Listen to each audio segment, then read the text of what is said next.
Hello friends, welcome to my channel. मैं हूं अमन। आज की वीडियो में हम बात करने वाले हैं Indian navy SSC officer recruitment 2024 के नोटिफिकेशन के बारे में। तो फ्रेंड्स, इंडियन नेवी के द्वारा एसएससी यानी कि शॉर्ट सर्विस कमीशन के लिए वैकेंसीज की नोटिफिकेशन दे दिया गया है। अब इसमें अनमैरिड मेन और अनमैरिड वुमेन वो अप्लाई कर सकते हैं और जो आपकी पोस्टिंग रहेगी वो होगी Indian naval Academy INA Ezhimala, Kerala में। अब इसकी जो वैकेंसीज हैं वो है 250। वेबसाइट है joinindiannavy.gov.in। और वीडियो में हम इसकी कंप्लीट इंफॉर्मेशन लेंगे, पूरी की पूरी जानकारी लेंगे कि क्या प्रोसेस है, क्या इसकी डेट्स रहने वाली हैं अप्लाई करने के लिए, और क्या क्वालिफिकेशन है और बाकी सारी एलिजिबिलिटीज के बारे में। तो चलिए शुरू करते हैं। वीडियो शुरू करने से पहले अगर आप इस चैनल पर नए हैं तो चैनल को सब्सक्राइब जरूर कीजिए, क्योंकि जितनी भी गवर्नमेंट जॉब्स रहती हैं, स्पेशली वेरीफाइड गवर्नमेंट जॉब्स की नोटिफिकेशंस इस चैनल पर रेगुलरली अपलोड की जाती है। तो आ जाइए वापस। अब देखिए कि इसमें बताया गया है कि इंडियन नेवी की तरफ से ये ऑफिशियल नोटिस दिया गया है और इसमें एप्लीकेशंस इनवाइट की गई हैं शॉर्ट सर्विस कमीशन ऑफिसर्स के लिए। अलग अलग एंट्रीज रहेंगी और ये जो है कोर्स रहेगा जून 2025 में। ठीक है। अब इसमें ना अप्लाई करने की जो डेट है वो शुरू हो रही है 14 सितंबर 2024 से, और जो लास्ट डेट रहेगी वो रहेगी 29 सितंबर 2024। ठीक है, तो आपने ध्यान रखना है 14 सितंबर से लेकर 29 सितंबर जो है अप्लाई करने की ड्यूरेशन है। और इसमें अनमैरिड मेन और अनमैरिड वुमेन ये अप्लाई कर सकते हैं। तो आप ध्यान रखेंगे, अविवाहित पुरुष और महिलाएं, अविवाहित ही महिलाएं। और जो आपकी ये जो कोर्स रहेगा वो होगा जी naval academy, Indian naval academy Ezhimala, Kerala में। तो ये आपको बेसिक इंफॉर्मेशन इसकी दी गई है।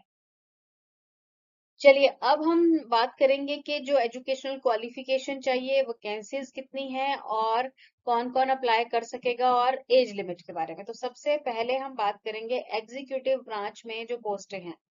देखिए, एग्जीक्यूटिव ब्रांच में सबसे पहली है जनरल सर्विस हाइड्रो कैडर में। क्वालिफिकेशन मांगी गई है BE या फिर BTech किसी भी डिसिप्लिन में मिनिमम 60% मार्क्स होने चाहिए। वैकेंसीज है 56 और मेन और वुमेन दोनों ही अप्लाई कर सकते हैं। एज लिमिट है 2 जुलाई 2000 से लेकर 1 जनवरी 2006 के बीच में ही बर्थ हुआ होना चाहिए। नेक्स्ट है जी पायलट।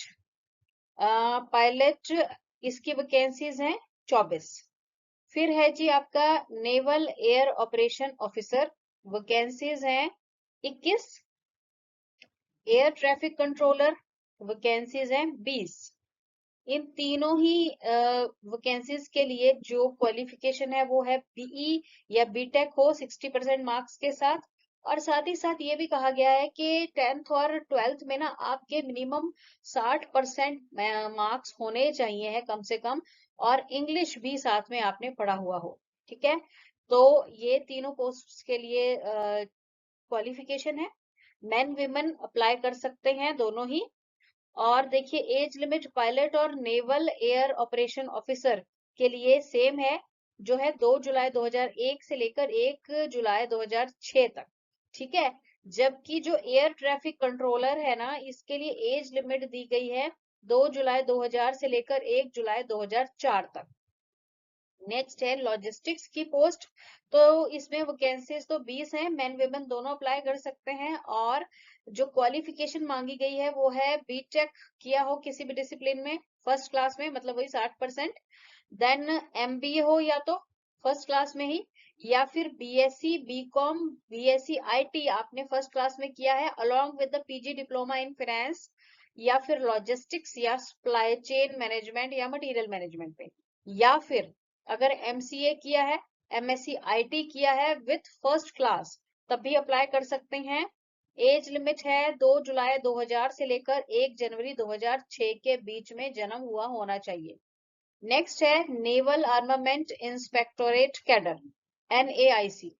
इसमें देखिए BE या BTech होना चाहिए मिनिमम 60% मार्क्स के साथ। और ब्रांचेस या तो मैकेनिकल हो, mechanical with automation, electrical, then electrical and electronics, electronics, then micro electronics, instrumentation, electronics and communication, electronics and telecommunication, instrumentation and control, control engineering, production, industrial engineering, almost देखिए सारी ही trades ये almost cover हो रही हैं। ठीक है, तो आप अकॉर्डिंगली चेक कर लीजिए।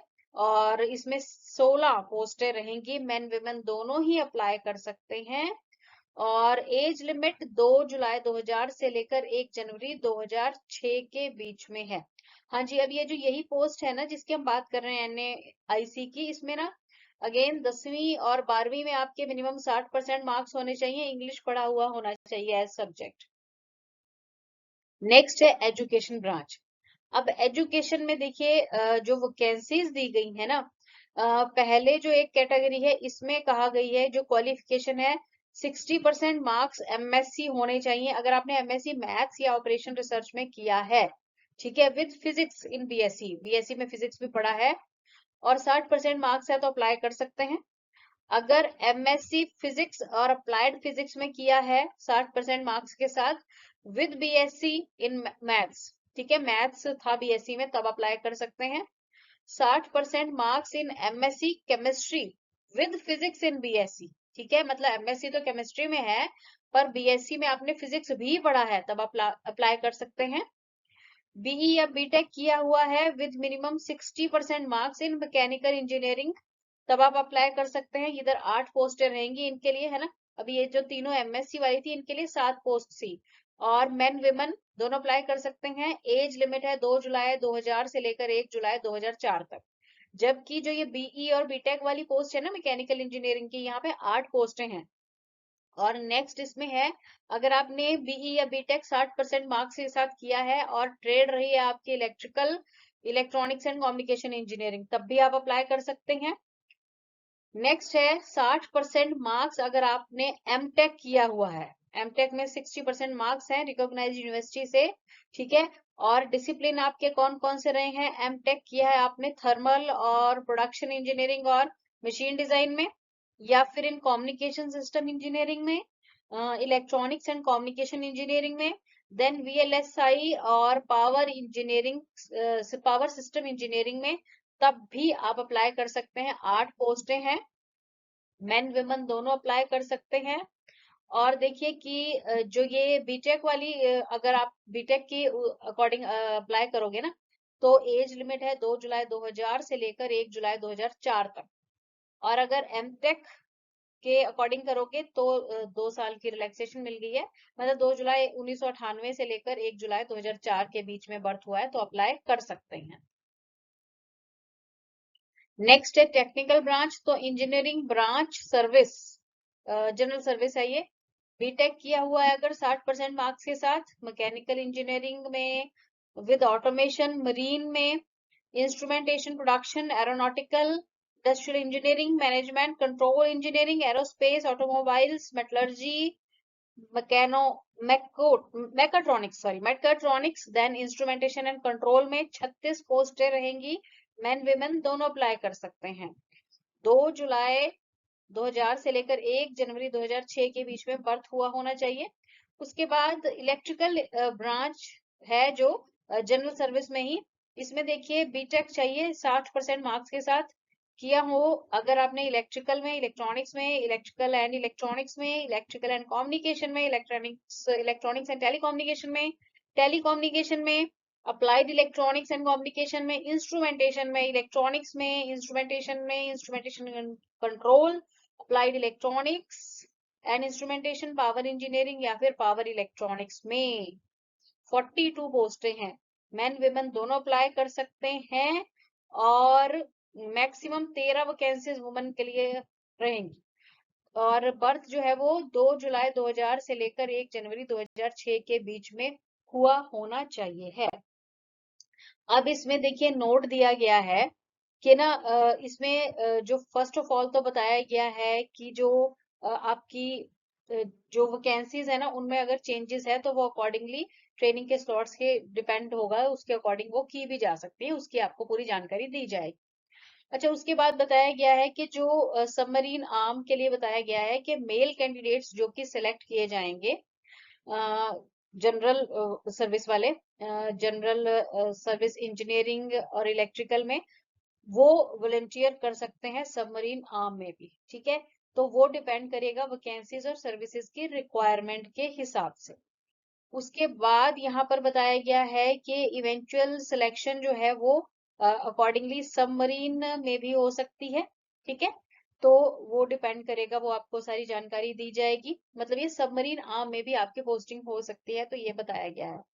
अच्छा, नेक्स्ट यहाँ पर बताया गया है कि रिमोटली पायलटेड एयरक्राफ्ट स्पेशलाइजेशन, ऊपर सब सबमरीन आर्म का था, यहाँ पर बताया गया है कि जो एयरक्राफ्ट स्पेशलाइजेशन के बारे में।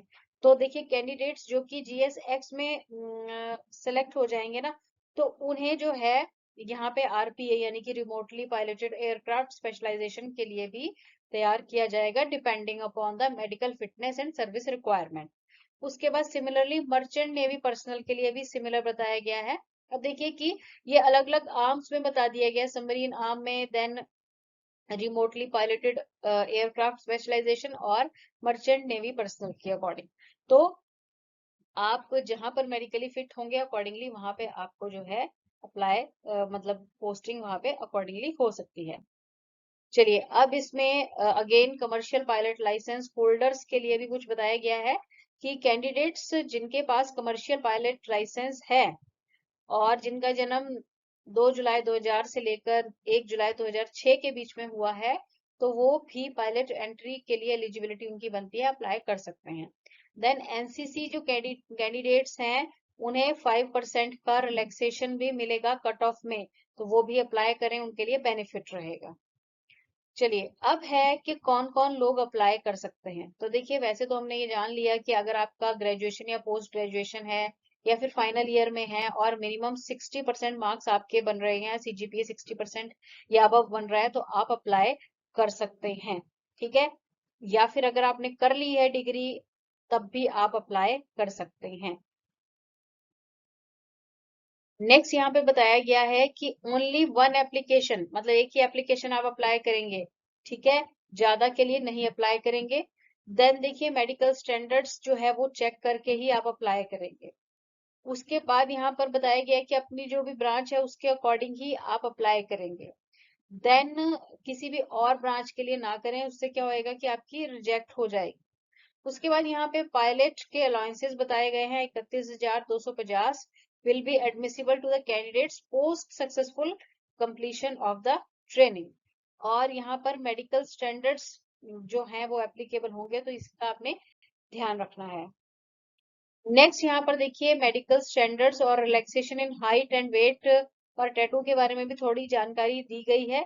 तो ये देखिए, जो रूल्स रहते हैं गवर्नमेंट के, इंडियन नेवी के, डिफेंस के, उसी के अकॉर्डिंग यहाँ पर ये रहेगा, तो इसका आपने ध्यान रखना है।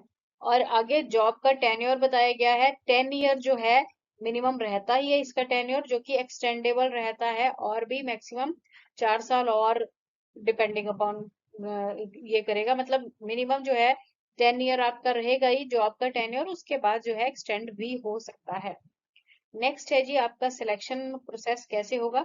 तो शॉर्ट लिस्टिंग होगी कैंडिडेट्स की based upon the normalised marks obtained in the qualifying degree. मतलब आपके जो डिग्री में मार्क्स आए होंगे उनके हिसाब से आपकी शॉर्ट लिस्टिंग की जाएगी।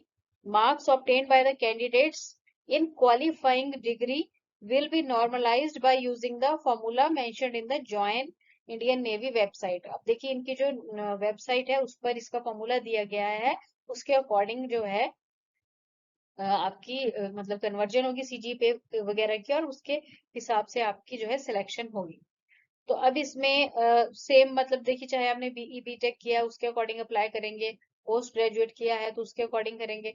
तो आपके जो मार्क्स रहेंगे ना, उन्हीं के हिसाब से यहाँ पर आपकी सिलेक्शन जो है वो होगी। अब शॉर्ट लिस्टिंग जो हो जाएगी ना जिन कैंडिडेट्स की, उन्हें ईमेल या SMS के द्वारा जो है इन्फॉर्म कर दिया जाएगा। तो इसलिए ध्यान रखें कि अपना ईमेल या फिर फोन नंबर चेंज ना करें, जो आपने फॉर्म भरते हुए दिया है उसी को यूज करें, तो क्योंकि उसी पर आपकी सारी इंफॉर्मेशन जो है वो आएगी। तो ये आपने ध्यान रखना है। नेक्स्ट यहाँ पे मेरिट लिस्ट की बात की गई है, तो देखिए इसमें जैसे बताया गया है कि आपके मार्क्स के हिसाब से पहले तो आपकी जो मतलब बीटेक और पोस्ट ग्रेजुएशन में आपके मार्क्स रहे हैं उसके हिसाब से शॉर्ट लिस्टिंग होगी, और उसके बाद मेडिकल क्लियरेंस हो जाने के बाद मेरिट लिस्ट दी जाएगी। तो उसके बाद ट्रेनिंग जो है आपकी एज द मतलब आप इसके बाद ना क्या होगा, सब लेफ्टिनेंट के रैंक पर जाएंगे, और ट्रेनिंग जो आपकी रहेगी वो होगी INA अजीमल में। ठीक है, तो ये प्रोसेस आपका है, और ध्यान देना है स्पेशली कि अनमैरिड कैंडिडेट्स ही एलिजिबल होंगे ट्रेनिंग के लिए, तो पहले ही इस बात का आपने ध्यान देना है। फिर यहाँ पे प्रोबेशन पीरियड का कहा गया है, जो प्रोबेशन पीरियड है वो कितना रहेगा जी, ये रहेगा जो तो है NAIC ऑफिसर्स उनका 3 साल का रहेगा, and for the officers of other branches उनका रहेगा 2 साल का। नेक्स्ट है आपका जो सैलरी स्ट्रक्चर रहेगा, तो बेसिक पे रहेगी 56,100, साथ में सारे अलाउंसेस जो हैं गवर्नमेंट रूल्स के हिसाब से वो सारे आपको मिलेंगे। नेक्स्ट यहाँ पर बताया गया है कि अप्लाई कैसे करें, तो अप्लाई करने के लिए फर्स्ट ऑफ ऑल तो आप www.joinindiannavy.gov.in पर जाएंगे। ठीक है, सबसे पहले क्या करेंगे, फिल अप करेंगे e application. It is advisable to keep the relevant document, जो भी आपके डॉक्यूमेंट है वो साथ में रखेंगे पहले प्रॉपरली। करेक्ट फिलिंग करेंगे पर्सनल पर्टिकुलर्स की। उसके बाद जो भी डिटेल्स हैं, मैट्रिकुलेट का सर्टिफिकेट है, वो सारे प्रॉपरली आपने फिल करके अप्लाई करना है। देन ये जरूरी रहेगा कि ईमेल एड्रेस और मोबाइल नंबर जो है ना वो सही सही फिल करें। उसके बाद अगर आप अभी आपका रिजल्ट फाइनल नहीं आया है, तो 5वें और 7वें सेमेस्टर की जो है अपनी जो मार्कशीट्स हैं उनको अपलोड कर दें, 10वीं और 12वीं का certificate. Then CGPA conversion formula रहेगा अगर, तो वो सारे जो है अपलोड प्रॉपर वे में आप करेंगे, इनकी स्कैन कॉपी जो है कर देंगे।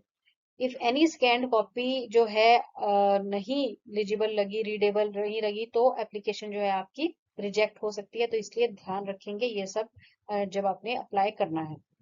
तो चलिए, अगर आपकी एलिजिबिलिटी बन रही है चेक कर लीजिए इसे अच्छी तरह से, क्योंकि जो डेट है वो रहेगी 14 सितंबर से लेकर 29 सितंबर तक अप्लाई करने की। तो अगर आपका सुटेबल लग रहा है और इंटरेस्ट भी है इस तरफ, तो जल्दी से अप्लाई कर दीजिए। Thanks for watching the video.